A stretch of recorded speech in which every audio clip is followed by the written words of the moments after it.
Hey everybody, my name is Max Francis and currently I'm into wargaming, primarily Warhammer 40,000 and a couple military strategy games. Oh, nice.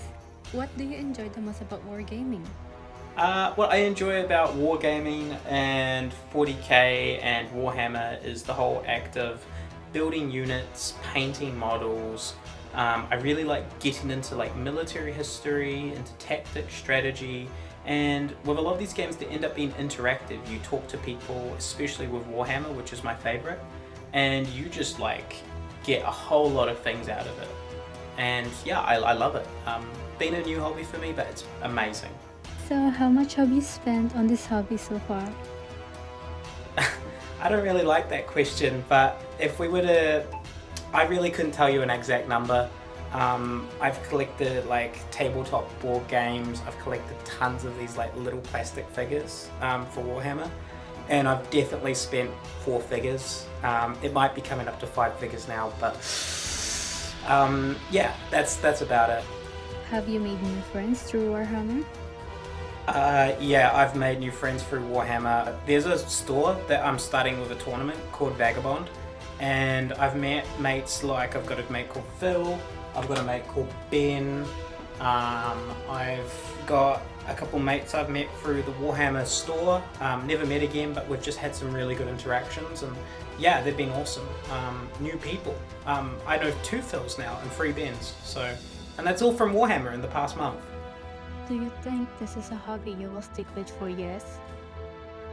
I think so. I mean, the hobby's been around for decades, and wargaming with tanks and soldiers have been around for hundreds of years. So I feel like unless something changes, I'm taking this hobby for a while. Yeah, I love it.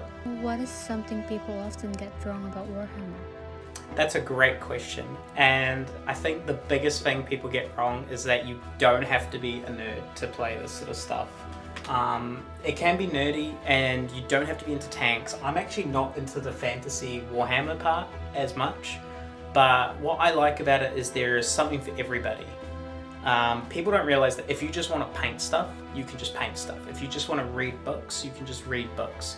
If you want to read military history and paint the odd soldier from Vietnam, or even just draw him or just collect information, you can do that. That's all part of the whole wargaming and military history and Warhammer. It's all in that sort of sphere of wargaming. Any advice for someone who wants to try Warhammer but feels unsure about it? Yeah, if you want to try Warhammer but you're unsure about it, I would say be creative in how you start. You don't have to spend hundreds of dollars. You can download a virtual simulator called Tabletop Sim and start playing. You could pick a different board game altogether around military history. If you really wanted to do it, you could download simple wargaming rules, cut out pieces of paper, and move them around the table with your friends. It can be as big or as little as you want, and it can be more of the history, it can be more of the painting, it can be more of the strategy, the tactics. It can be big, it can be small. Find out what you like the most, and I would say work into that. And then if the money comes, the money comes. If you spend more on it, you spend more on it.